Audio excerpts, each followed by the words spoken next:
하나님의 말씀은 민수기 22장 21절에서 30절까지의 말씀입니다.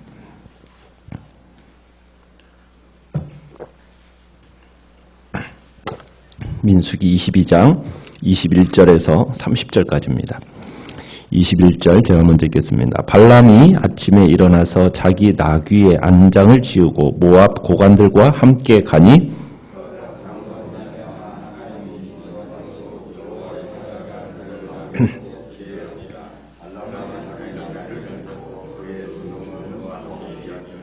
나귀가 여호와의 사자가 칼을 빼어 손에 들고 길에 선 것을 보고 길에서 벗어나 밭으로 들어간지라. 발람이 나귀를 길로 돌이키려고 채찍질하니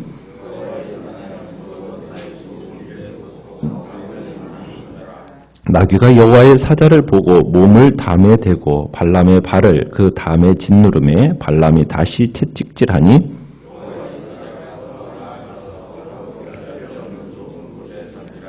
나귀가 여호와의 사자를 보고 발람 밑에 엎드리니 발람이 노하여 자기 지팡이로 나귀를 때리는지라.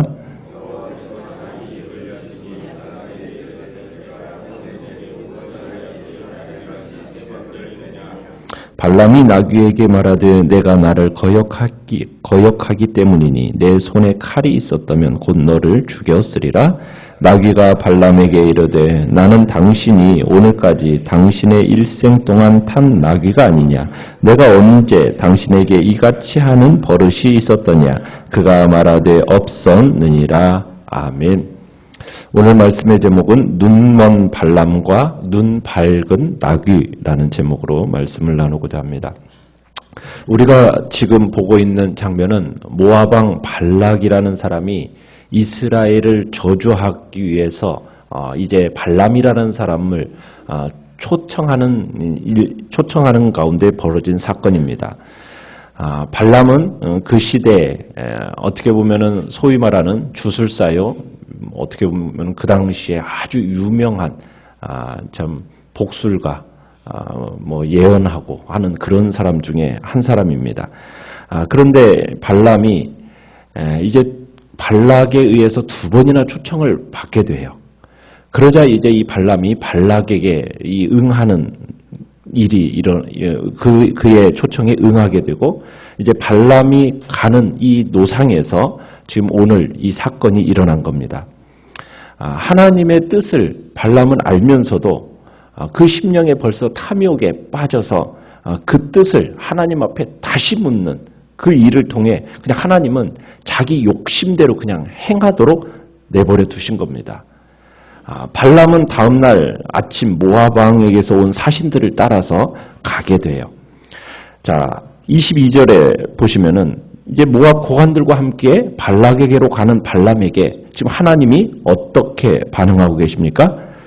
반응하시는 것은 하나님께서는 발람이 지금 본격적으로 길을 떠나니까 이 일로 인해서 하나님이 어떻게 하셨어요? 진노하셨습니다. 크게 노하셨어요. 지금 탐욕에 빠져서 하나님의 뜻을 어기고 발락의 신하를 따라가는 이 발람의 행위에 대해서 하나님이 진노하셨다라는 겁니다. 20절에 보시면은 이렇게 얘기해요. 그 사람들이 너를 부르러 왔거든 일어나 함께 가라. 자, 여러분 이것이 이렇게 말씀하신 하나님의 진의를 제대로 파악해야 됩니다. 그렇지 않으면 우리가 좀 혼란에 빠질 수가 있어요. 왜냐하면 문자 그대로 하나님의 말씀을 받아들였는데 하나님이 이미 허락하셨는데 왜 하나님이 또 화내시는가? 이렇게 생각할 수가 있어요. 여러분 여기서 20절에서 하나님이 함께 가라 이렇게 하셨던 이 말씀은요. 지금 이미 발람은 하나님의 뜻이 무엇인지를 알고 있어요. 그랬는데 가지 말고 저주하지 말아야 될 거 분명히 알아요. 이스라엘 백성들에게. 그런데 이스라엘이 발락이 어떻게 했습니까? 더 많은 재물로 너를 부욕해 주겠다. 그러면서 높은 고관들을 데려다가 다시 한번 지금 초청하니까 발람이 어떤 생각이 드는 거예요? 마음속에 탐욕이 막 들어온 거예요. 그러니까 하나님 앞에 분명히 하지 말아야 할 일을 알면서도 불구하고 또다시 하나님께 묻는다는 거예요. 재차 묻는 거예요. 그러니까 하나님이 이게 욕심을 따라오면은 가지 말라고 그런다고 해서 여러분 안 합니까? 이게 인간이요. 나중에는 화가 나면 어떻게 뭐라 말해요? 야, 해. 그죠? 야, 하라고 할 때 그게 하라고 해서 하라는 겁니까? 그게 아니잖아요. 하지 말라는 것을 감정이 실려서 이렇게 얘기하잖아요. 우리가 자녀들이 그냥 하도 말을 안 듣고 이렇게 하면은 네 맘대로 해. 이렇게 얘기하지 않습니까? 자, 그러면 그게 진짜 하라는 얘기입니까? 그게 아니잖아요.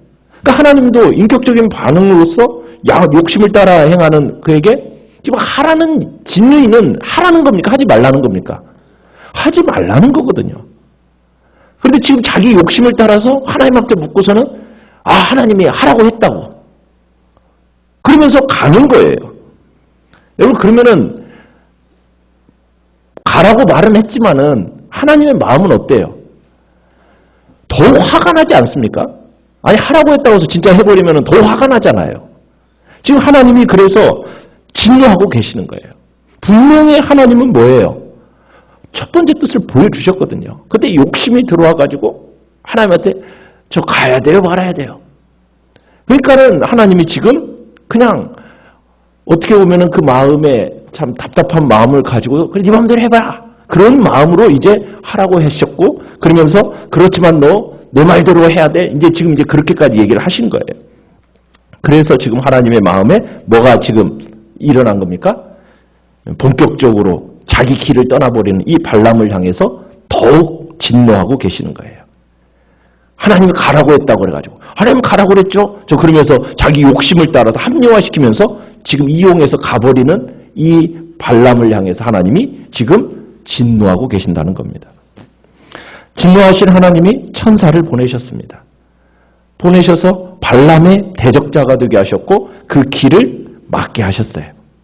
자, 모압 왕 발락에게로 가는 이 발람을 하나님의 사자가 몇 번이나 가로막습니까? 3번이나 가로막아요. 발람은 지금 두 종을 거느리고 가고 있어요. 그런데 사람들은 지금 칼을 빼어 들고 있는 이 길을 막고 있는 천사를 봐요, 못 봐요? 못 봐요. 누구만 봐요? 나귀만 봐요. 오직 나귀만 지금 천사를 보고서는 23절에 보면 길을 벗어납니다. 어디로 들어가요? 밭으로 들어가요. 자, 그러니까 발람이 나귀를 때리는 거죠. 그래서 다시 길로 들어서게 하려고 그랬어요. 그러니까 이제 칼을 빼던 천사가 이번에는 두 포도원 사이에 좁은 길을 딱 막았었어요. 그러니까 나귀가 이제 천사를 피하려다가 어떻게 해요? 길이 너무 좁으니까 이 한쪽 포도원 벽에 이제 짓눌러버린 거예요, 발을. 그러니까 발이 이제 긁히게 됐죠? 그러니까는 또 어떻게 해요? 화가 나가지고 또 나귀를 더 때려요. 이제 마지막으로 주의 천사가 좌로도 우로도 피할 수 없는 좁은 길을 천사가 막아버립니다. 여러분 이거 보면요, 천사가 나귀 앞을 가로막는 장면을 보면은 순차적으로 길이 막 점점점 좁아지는 것을 볼 수가 있어요. 나귀가 천사를 비켜서 지나갈 수 있는 공간이 줄어드는 거예요. 처음에는 나귀를 길에서 밀어내더니 그 다음에 나귀를 벽으로 몰아세웁니다. 그러더니 길을 완전히 봉쇄해버려요. 이제 나귀가 칼을 든 이 천사 비켜갈 수 있어요, 없어요? 비켜갈 수 없으니까는 이걸 깨닫고서는 나귀가 어떻게 합니까? 털썩 주저앉아 버려요.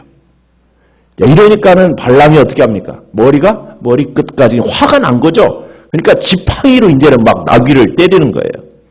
처음 아마 2차례는 손바닥으로, 채찍으로, 그다음 이제는 지팡이로 아마 때린 거예요. 나귀가 자기 말을 듣지 않는다고 지금 분노가 폭발한 겁니다. 여러분, 여기서 우리가 한 가지 아이러니한 건 뭐냐면 지금 발람이 뭐 하러 가고 있죠? 하나님의 말을 듣지 않고 이스라엘을 지금 어떻게 보면 저주하러 가고 있어요. 그런 발람이 나귀가 지금 자기 말을 듣지 않는다고 뭐 하고 있어요? 지금 막 때리면서 폭력 행사하고 있어요. 여러분 또 나귀는 볼 수가 있죠. 그런데 발람은 봐요, 못 봐요? 못 봐요. 마치 뭐가 뭘 인도하는 것 같아요.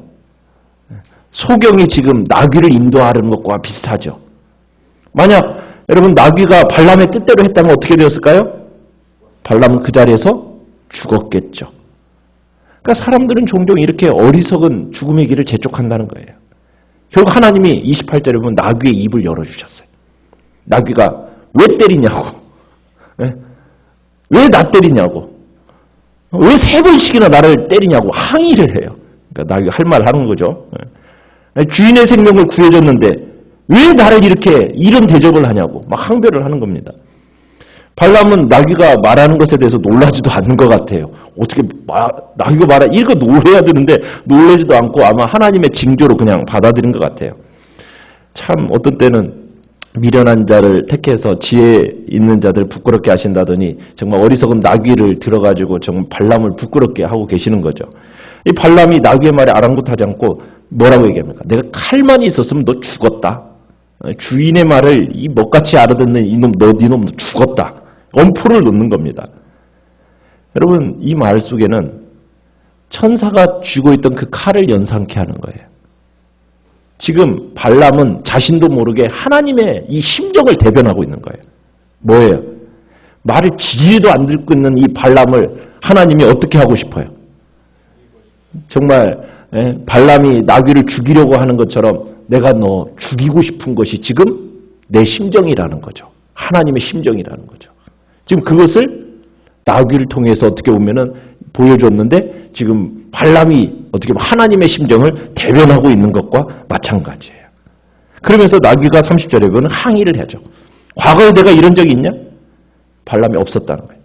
지난날의 충성을 인정하는 거죠. 아니 발람도 이런 징조와 이상이 있었으면은 좀 뭔가 짐승이 평소와는 다르다, 뭔가 이상하다 하면은 뭔가 좀 알아차렸어야 되는데 지금 이 나귀의 이 비정상적인 행동에 대해서 막 화만 낼 뿐이지 전혀 주의하지 않아요.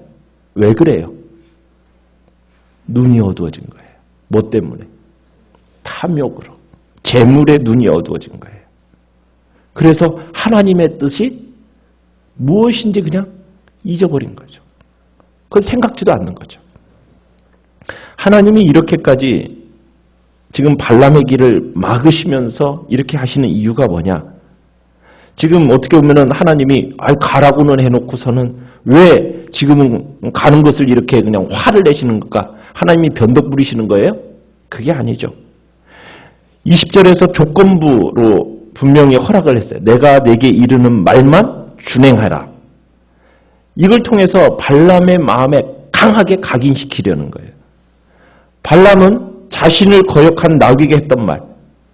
만약 하나님을 거역하면 하나님의 칼에 너 자신 죽게 될 것을 깨달으라고 지금 이 이야기를 하고 있는 거예요. 근데 결국 발람은요, 이거 깨닫지 못하고 결국 칼에 죽습니다. 나귀가 보는 이 여호와의 사자를 당시 최고 점술가라고 하는 이 발람이 보지 못한 이유는 뭐였겠어요? 그건 바로 탐욕이에요, 탐욕. 그 당시 정말 최고의 점술가라고 불려졌던 발람. 한낱 미물에 불과한 나귀도 보는데 그처럼 유명했던 주술사인 이 발람은 보지를 못해요. 천사를 보지 못해요. 왜? 영적으로 눈이 멀어버렸기 때문에. 우리의 영적인 눈을 멀어버리는 것은 바로 이 탐욕입니다. 욕심이에요. 탐욕의 눈이 멀으면 그저 발락이 약속한 재물에만 지금 눈이 가 있기 때문에 다른 것은 생각지를 못하는 거예요. 그게 인간의 마음이에요.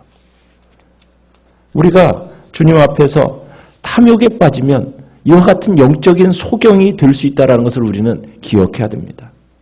물질적인 욕망, 육체적인 욕망, 사위적인 어떤 성취욕에 빠지게 되면 그 추구하는 것만 보이지 다른 아무것도 보지를 못하게 돼요. 그러면 위험이 닥쳐와도요, 깨닫지를 못하는 거예요. 멸망의 길로 달려가는 겁니다. 그래서 우리의 심령은 절대로 이러한 탐욕에 빠져서는 안 됩니다. 탐욕에 빠지는 순간 그것은 바로 영적인 소경이 되어서 우리에게 보장된 축복과 영광을 던져버리고 결국에는 멸망을 향해 달려가는 꼴이 된다는 것을 기억하면서 우리의 눈은 오직 위의 것을 바라보고 땅의 것을 마음에 빼앗기지 않겠다고 우리가 결단해야 되겠습니다. 주님 앞에서 오직 위의 것을 바라보고 땅의 것을 생각지 아니하므로 하나님께서 우리에게 허락하신 그 축복과 영광을 누리는 복된 삶을 살아가겠다고 이 시간 주님 앞에 결단하며 나가실 바랍니다. 혹시라도 하나님이 막으셨는데도 불구하고 내가 고집스럽게 나의 욕망을 따라 가려는 그 혹시나 그런 부분이 있다면 우리는 빨리 회개하고 내려놓아야 됩니다. 하나님을 볼 수 있는 눈을 열어달라고, 영적으로 깨어있게 해달라고, 진리의 말씀을 따라 순종의 길을 걸어갈 수 있게 해달라고, 이 시간 우리에게 영적인 촉각을 예민하게 해달라고 이 시간 주님 앞에 기도하며 나가실 바랍니다.